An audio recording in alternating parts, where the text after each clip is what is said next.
Today's Bible reading is taken from St. Paul's letter to Romans chapter 8 verses 1 to 11 and today's Gospel according to Luke chapter 13 verses 1 to 9. St. Paul's letter to Romans chapter 8 verses 1 to 11. There is now no condemnation for those who are in Christ Jesus. For the law of the Spirit of life in Christ Jesus has set me free from the law of sin and death. For God has done what the law weakened by the flesh could not do, sending his own Son in the likeness of sinful flesh, and for sin he condemned sin in the flesh, in order that the just requirement of the law might be fulfilled in us, who walk not according to the flesh, but according to the Spirit. For those who live according to the flesh set their minds on the things of the flesh, but those who live according to the Spirit set their minds on the things of the Spirit. To set the mind on the flesh is death, but to set the mind on the Spirit is life and peace. For the mind that is set on the flesh is hostile to God, it does not submit to God's law. Indeed, it cannot. And those who are in the flesh cannot please God. But you are not in the flesh, you are in the Spirit. In fact, the Spirit of God dwells in you. Anyone who does not have the Spirit of Christ does not belong to him. But if Christ is in you, although your bodies are dead because of sin, your spirits are alive because of righteousness.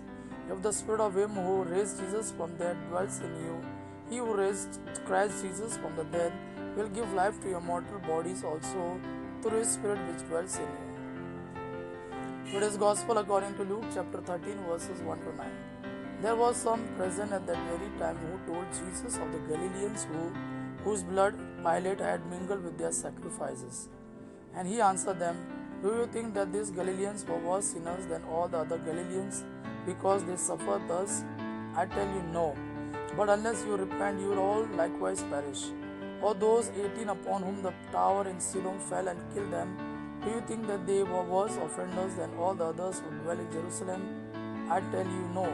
But unless you repent, you will all likewise perish. And he told this parable.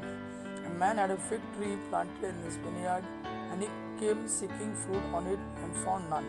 And he said to the vine dresser, lo, these 3 years I have come seeking fruit on this fig tree, and I have found none. Cut it down, why should it use up the ground? And he answered him, let it alone, sir, this year also, till I dig about it and put on manure. And if it bears fruit next year, well and good. But if not, you can cut it down. Gospel of our Lord Jesus Christ. Praise the Lord Jesus Christ.